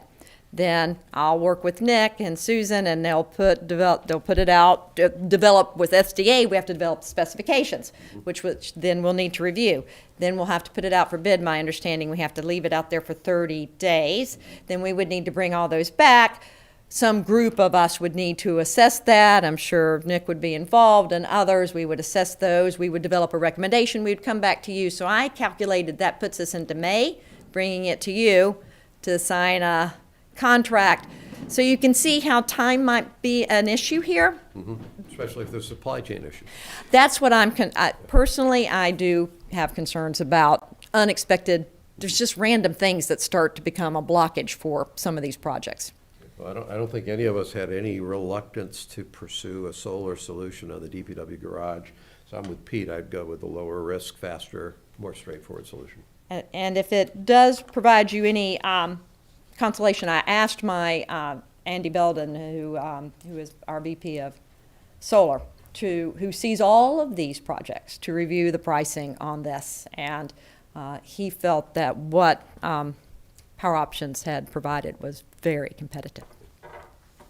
So I'm in agreement with Pete and Gus, and I think this is my other hobby horse here, is always in looking at, when we take on new things, what are the long-term responsibilities going to be? What are we going to have to do over the long run? Because we have this long discussion about additional expenses falling to the town. The more responsibility we have, at some point, there's more expense, right? And I think I'd like us to do a lot of solar as much as we can. I think it's great to do, and we can do more of it. And so to the extent, this is something that we can do that we're able to offload to a very capable third party, which is not true of most town services. There's some things we have to hire town employees to do them, we have to do them ourselves. But when you can get us pretty close to the same result for someone who has a company that has expertise in this area without having to develop our own internal expertise, there's no reason for towns to have to do this if you have other folks willing to do it to scale.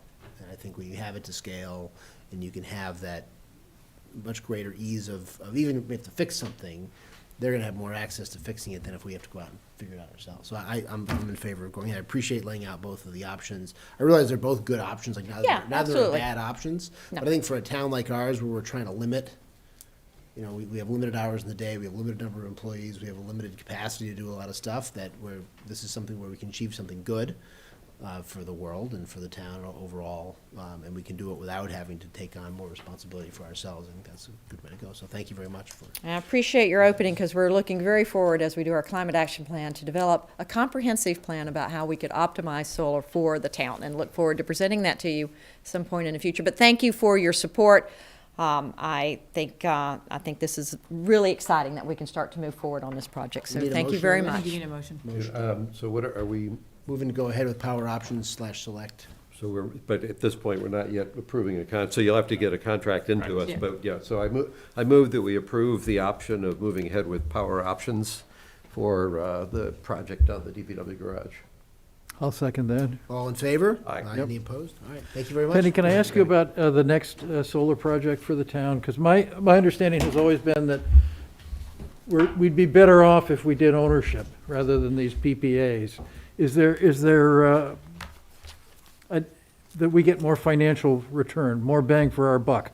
And we can borrow money at pretty low interest rates as a municipality. So are we going to be looking at ownership in the future, do you think? Or are we going to, I've heard you talk about hybrids or something, which I didn't understand very well, but. So, many towns go with purchase power agreements because when you move into building it and constructing it yourself, then you need to move into the prevailing wage situations, and there are tax benefits that these third parties are able to get that we are not able to secure. So that is why many times these purchase power agreements start to look very attractive, plus the realization that you don't have to go out and raise capital and those types of things. However, I don't disagree. Yes, it very well may be possible to put items out for bid, and because you're putting a competitive procurement that you get that higher benefit. So there are pros and cons to that, both of those.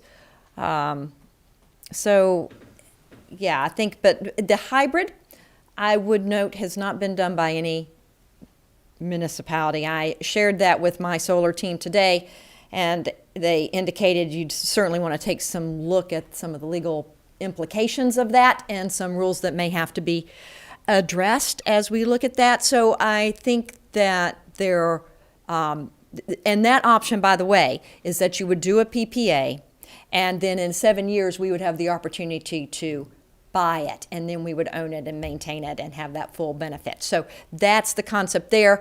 That way, the PPA allows them to take advantage of the tax credits, lower prevailing wage, blah, blah, blah. They get all those benefits, allowing them to get that benefit. Then the town is able to own it. It's just not been done in a town, and something we would need to explore, something that certainly our committee has identified as something we would want to look at. Great. Thank you very much.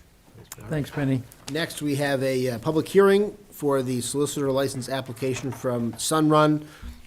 John Yee, I think I see John in Zoom land.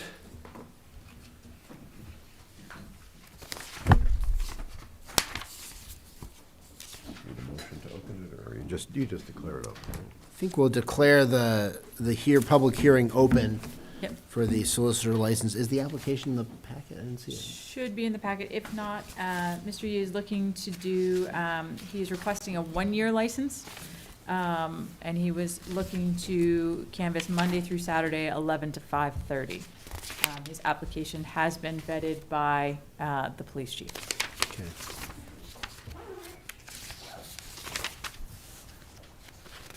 It should have been not in the packet. It would have been left at your seat, but I can get you a copy of it if you did not. Make that.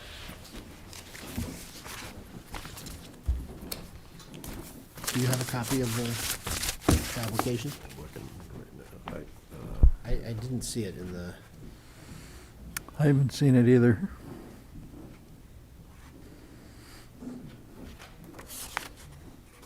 Under 60 pages. I got most of the way through it. yeah, I flipped through it. I didn't see it. Yeah, because the next thing I have after the multifamily is Jeff Peter. Yeah. What's before that?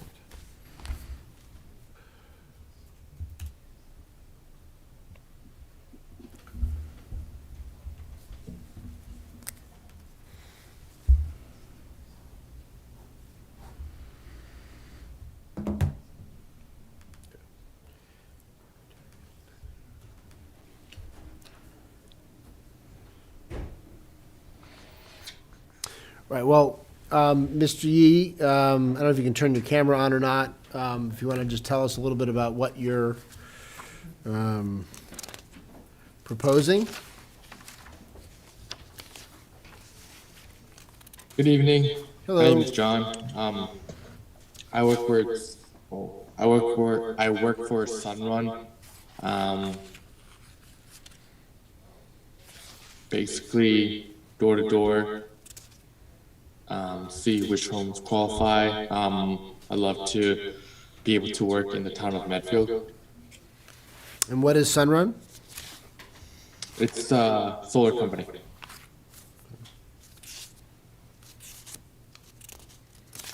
And the request is for Monday through Saturday, 11 to 5? Yes, sir. 11 to 5:30? For a I thought it year. was Monday through Friday. Monday through Saturday. Monday through Saturday, Saturday. thank you. All right. Yeah.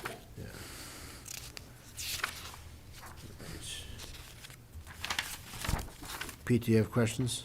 I don't know. Gus? Just a quick question. You said you do solar, but is it that you're doing like free solar installations for people that, what exactly does it mean to do solar? Yeah, so that's a good question. So it's similar to, sorry, I didn't catch your name, but it's similar to the Gus PPA. Murphy, yeah. Basically see which homes can qualify to go solar at no cost. But that's what Sunrun is doing. There is options of ownership and different ways of going about solar, but what we're doing mainly is the PPA. Okay. This is like a lease, they lease the system, they lease the roof effectively? It's not exactly a lease. It's kind of like a hybrid, not leasing or owning, but right in between. So the power purchase agreement, instead of paying for the panels, you just pay for the power that the panels produce, because Sunrun owns the panels. So yeah. So I'm just, and partly where my questions are coming from is that we've had a Solarized Medfield program here where residents can have solar installations put up on their roof. In that case, they're paying for the installation, and then the credits and everything come to them. On the other hand, there have also been some installations that have been done here in town. I don't know that it was necessarily by Sunrun, but I know my neighbor has one on the roof of one of their buildings, which they didn't pay for. And I guess, I've never asked them exactly what the details are on that, but they didn't have to pay to put it up. I think they benefit, I think what it is they benefit from a discounted electricity rate. I'm just trying to understand the nature of Right. what you're proposing. You know, if you were going to go to a house, what would be the nature of the proposition that you'd be making in terms of what they pay for, or what they don't pay for, what they get, what they don't get? Right. So assuming that the house qualifies electrically, structurally, roof, not a lot of trees. Yep. Sunrun, our company, we cover the cost of the installation, maintenance, warranty for the 25 years the panels are up, depending on the way they plan on going solar. Mainly due to the PPA, they can get upgraded to solar at no cost and a reduced energy bill. Okay. So the kind of person that would want to do it would be someone, first off, who likes the idea of getting more solar, of contributing to the overall generation of solar energy, and they would directly, it's not a net metering system, it's that they use electricity that you're producing and pay for it at a reduced rate? Exactly. Okay. And then do you all have I'm just curious how this works technically. Then do you all have a net meter above and beyond anything that they might use directly?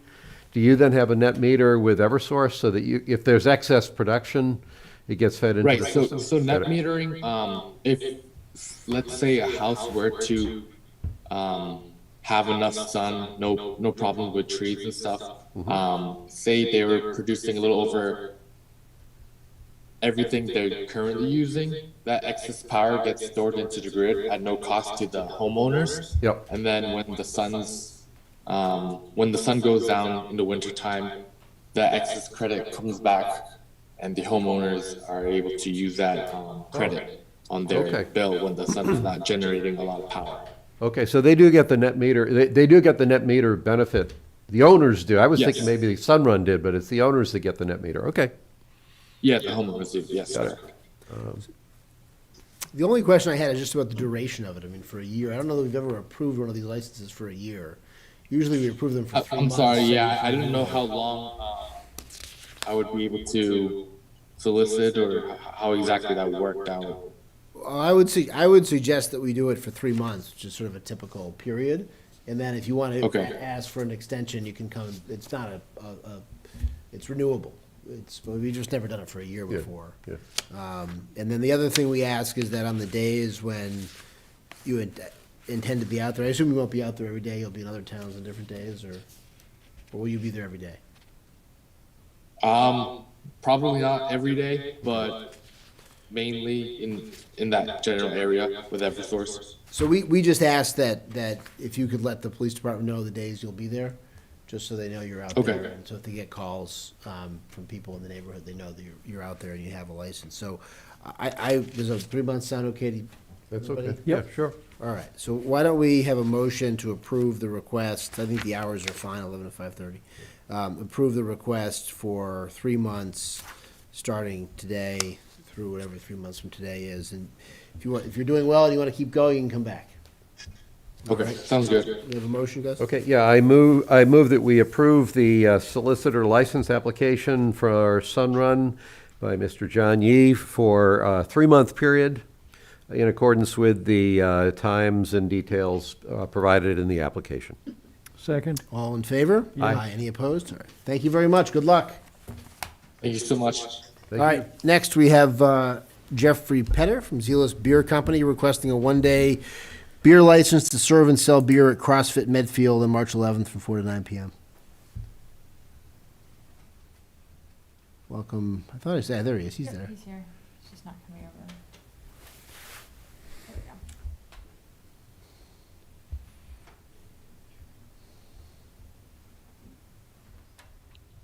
Hello? Jeff, how are you? I'm good. How are you guys? Good. Enjoying the winter?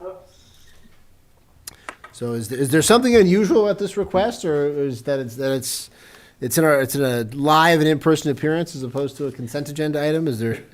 Jeff hadn't been in a while and thought Yeah, it we might be just- nice to appear in person. That's great. We're happy to have you. We kind of missed you, too. Yes. I hope you guys are well. Lulu's, please stand. Sorry, that's my- So is there some kind of event going on in CrossFit Medfield that day, or? Yeah, they invited us to come to an event. They do something called Friday Night Lights. And I think they're having a bunch of local vendors, including a lobster truck. And I'm not sure who else. And I said yes, but we need a license to be able to do it. Okay. Any questions, Pete? We've done it. We have done it before. Okay. Just say that. Gus, any No questions? questions. All right, we have a motion? Sure. I move that we approve the request for a 1-day beer license to serve and sell beer at CrossFit in Medfield on March 11th from 4 to 9 p.m. for Zealous Beer Company. Second? All in favor? Aye. All right. Jeff, is your tasting room open yet? I go over there rarely, and every time I go over, the lights are out, and I kind of like think of you every time I'm there. I just never see it open. Are you back up and running yet, or how's that going? We are open on Friday nights, Saturdays and Sundays. Okay, So I'm just yes, going over we on the are. wrong days. Okay, okay. Well, that's good to know, because I have a gift certificate that I won at like a charity auction a couple of years ago to your place that I haven't been able to use yet, so it's good to know. We'll see if we can, maybe I'll see you on Friday, so. We will honor your gift certificate. All right. Thank you very much. All right. All right. Next item, review and discuss proposed utility and access easement with Medfield Holdings LLC for the Hinckley South project. Oh, I'll recuse myself from that then. Pete is recused. Christine, you want to talk about this? I believe Mark is going to give an update on it. Mark, do you want to talk about this?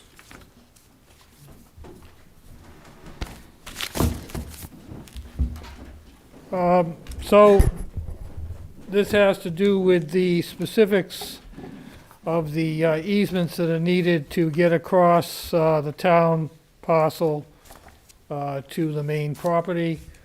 I've been working back and forth with Attorney Jim Murphy. We've gone through multiple drafts and revisions. I'm comfortable with the current state of it. And was a matter of putting it in front of you to see if you had any questions or issues. The only thing is, and there's two open issues. One, they're both kind of procedural. One, I've indicated to Mr. Murphy, I want this as part of the deed. I don't want a standalone easement. That's just a recipe for a problem. And secondly, there has to be a sketch, at least a sketch plan, if not a separate recordable plan generated that delineates the easements. Gus? I don't really have any questions as long as you're comfortable with the terms. And I don't think frankly there's anything that you have to formally do tonight either. I mean, it's just part and parcel of working towards a closing. Unless you had some, as I said, unless you had some questions or issues that we needed to take up. Well, it looked fine to me when I read it. So you don't need us to approve this now? This is Not just right an now. update. Okay. All right. Next up, Pete, you can come back. FY 2023 budget review. So over the last few weeks, we've presented to you both an overview of the Medfield revenues we anticipate coming in terms of our budget, as well as what the town department budget requests are. I've left at your seat the full picture of what our fiscal year 23 budget looks like. Obviously, we are working with the warrant committee. They're meeting on a weekly basis through March to review those department requests. Most of the warrant committee members have already met, I believe, with their town departments to talk about that. Between what we have available in revenue and what has been requested by departments, we have a delta of $927,706. So the warrant committee is working on reducing that. So I'll be putting a jar outside in case anybody has any loose change as you leave the meeting this evening.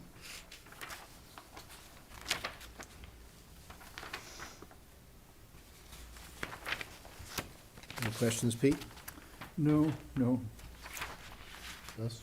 The only, this is not necessarily pertinent to tonight.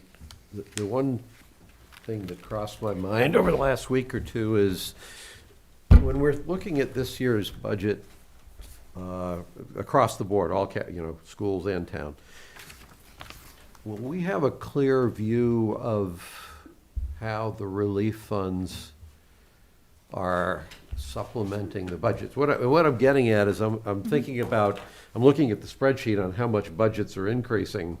I'm saying, well, in some ways, they don't look too bad, but it's like, well, but is that because the actual increases are masked by this other relief funds that are over here?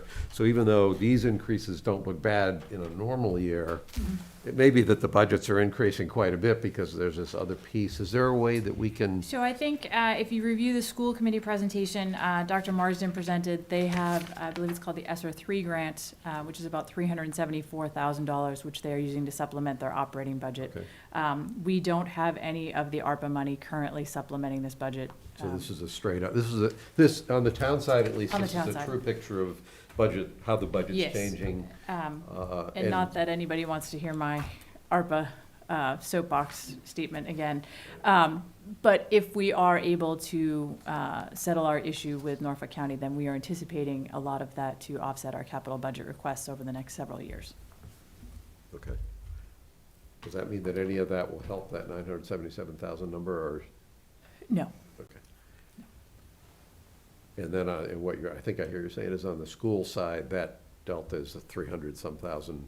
If Correct. you wanted to look at it and really know what the schools are doing, it'd be about another 300,000 that's. Yes, and I can, actually, if you Okay. look at the budget website, their presentation is on there that discusses Got it. how they're Okay. using that grant this year. Okay.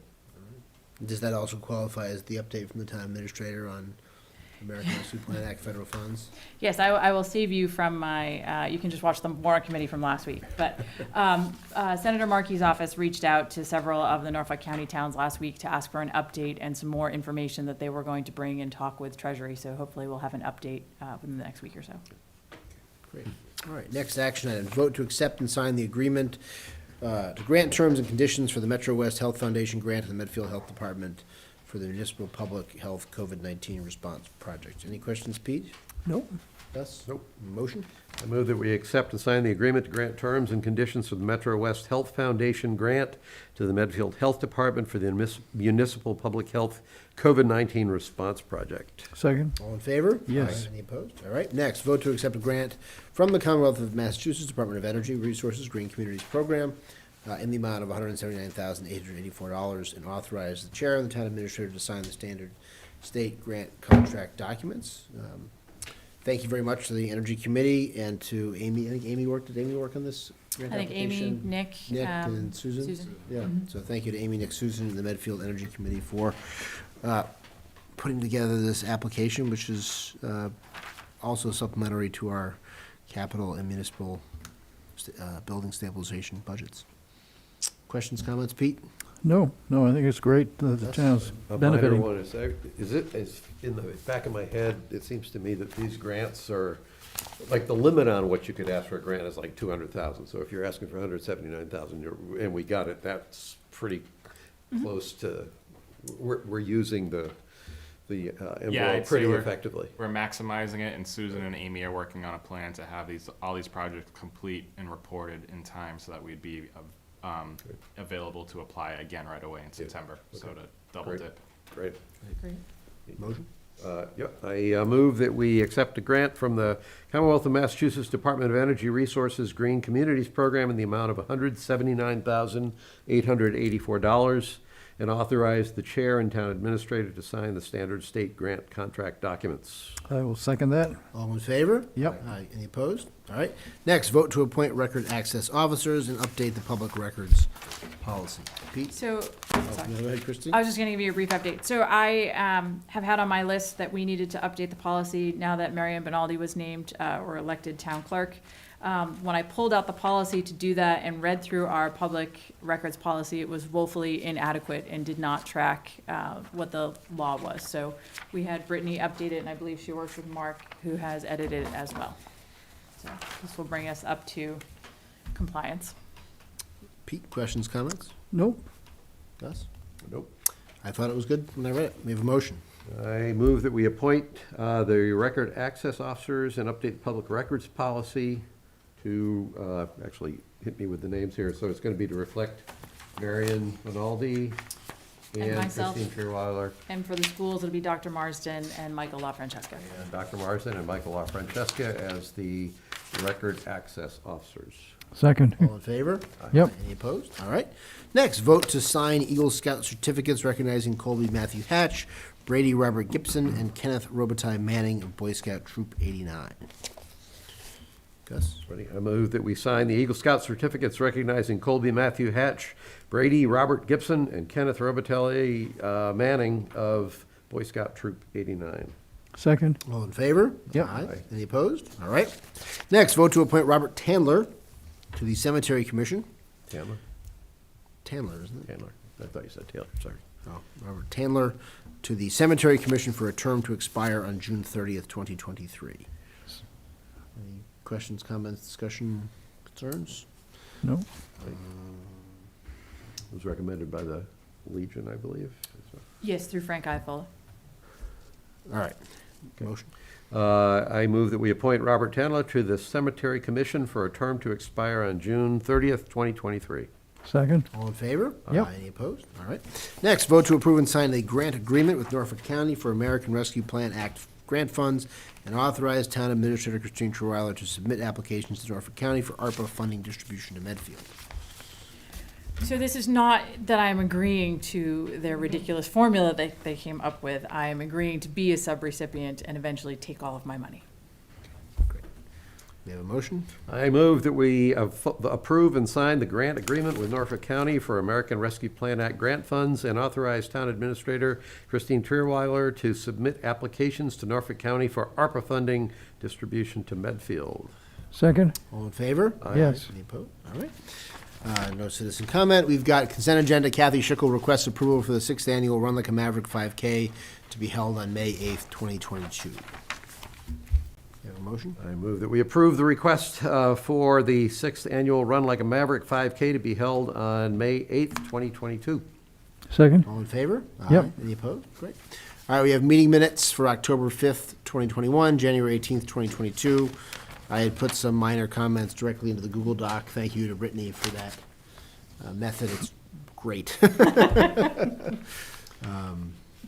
Pete and Gus, did you have a chance to review the minutes? I did, yes. I had no problems with them. And I took a leap. I saw what you had done in the edits. I made some further edits in Google Docs and just said, I think this all worked. I just kind of like, I didn't save it. It just kind of goes in, and I tried printing it out and reloading it, and my things were still there. So I have just a, this is more an intellectual curiosity question. It talks about how Mr. Murby motioned things, and it seems, I think the right word is moved. Moved. So it's I don't think you have to necessarily correct it, but going forward, motion kind of like, Right.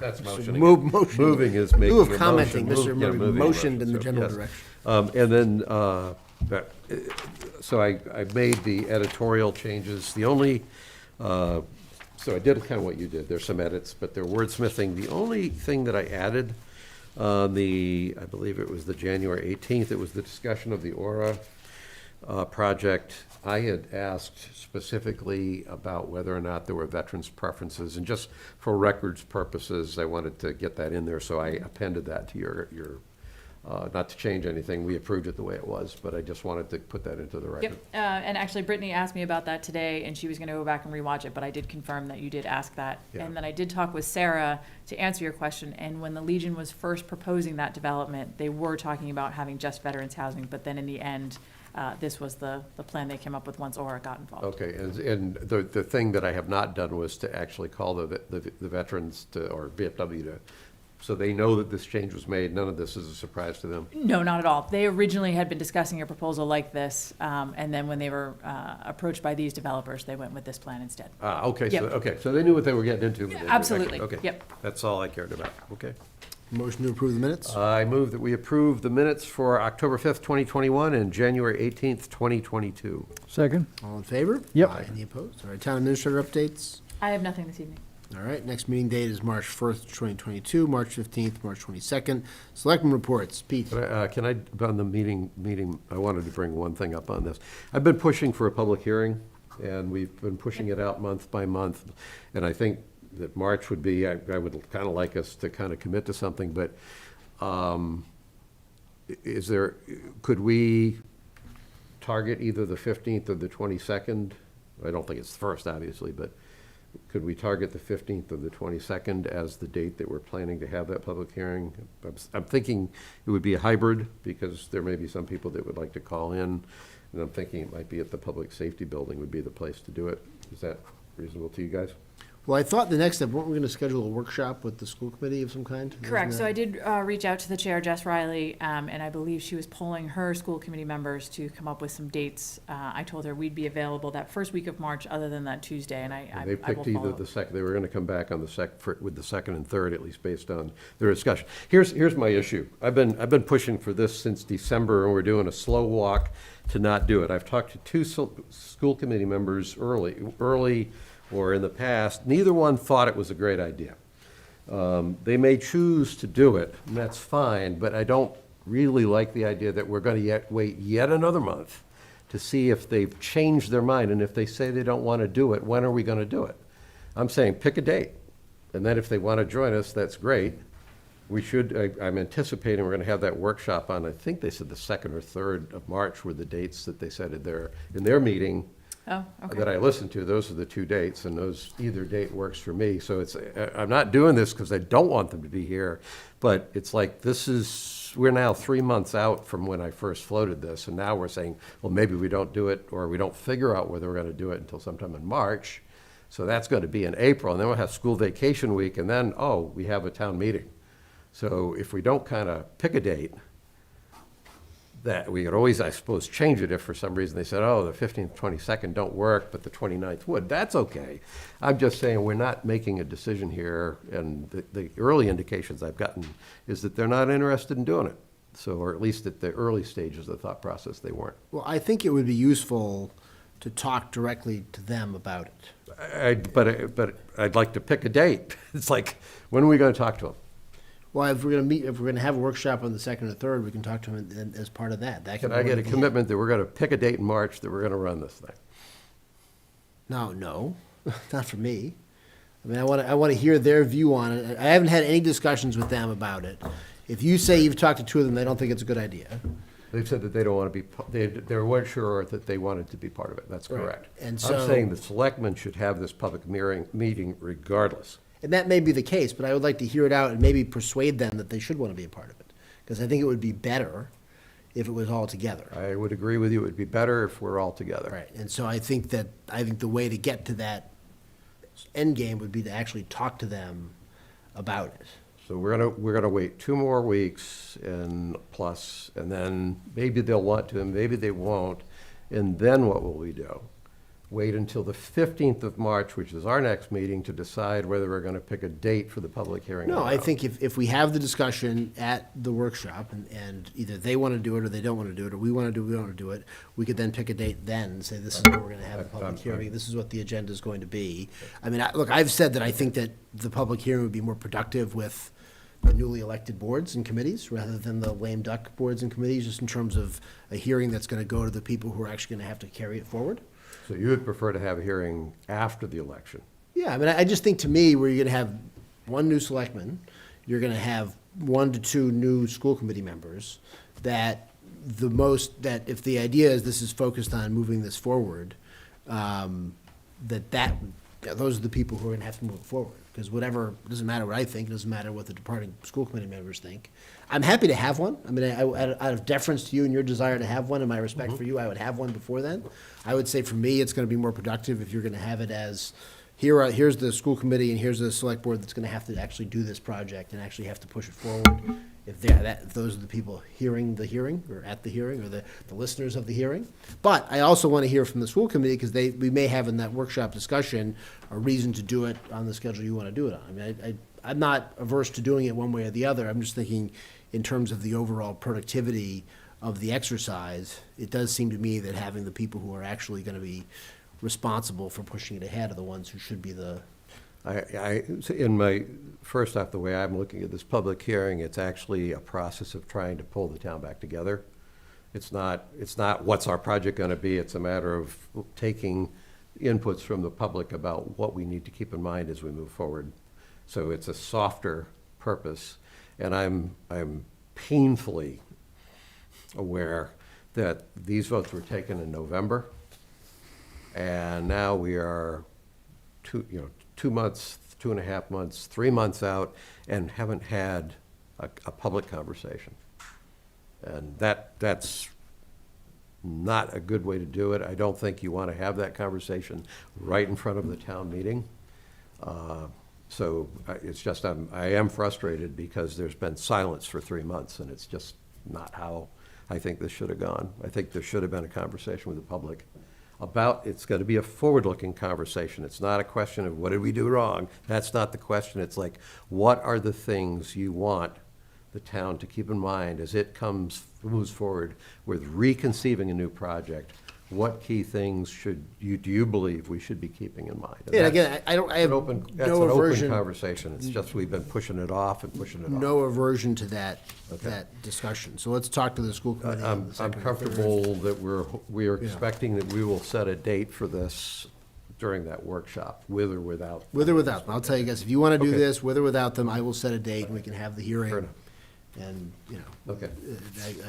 I will defer to you on that. I don't think it's the most productive way to do it, but I will defer to you and your desire to do it. Okay. So, on it.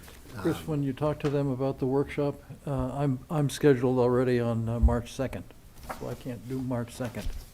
I think I was good either. I'm good either day. Okay. And I'm assuming that's still what they're planning. That's what they discussed at the meeting. Yeah, good either day.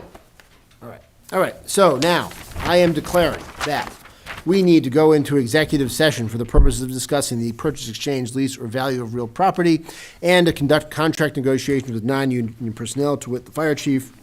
And having these discussions and conducting these negotiations in public would be detrimental to the town. And the open session will not resume at the conclusion of the executive session. we have a motion? Yes, I move that the Medfield Board of Selectmen go into executive session for the following purposes: to discuss strategy with respect to collective bargaining if an open meeting may have a detrimental effect on the bargaining position of the public body, and the chair so declares, as he has, and to consider the purchase, exchange, lease, or value of real property if an open meeting may have a detrimental effect on the negotiating position of the public body, and the chair so declares, which he has. The open session will not reconvene at the conclusion of the executive session. Selectman, maybe that, to conduct contract negotiations with non-union personnel, the fire chief. You said collective bargaining the first time around. Sorry, I was reading it off the ones that are the option, but okay, so correction on the first one is to discuss strategy with respect to negotiations with non-union personnel. If an open meeting may have a detrimental effect on the bargaining position of the public body, and the chair so declares, as he has. Name of the fire chief. Do you want me to William call it the Carrico. fire chief? Huh? William Carrico. Name of the fire chief. No. Medfield Fire Chief. Medfield Fire Chief. Here, I've been using this thing as my standard motion thing for so long. Do we have a second? Here we go. We have a second. All in favor? Yeah, Roll call. Roll call. All right. Mr. Peterson? yes. Mr. Murby? Yes. Mr. Marcucci, yes. All right, good night, everyone.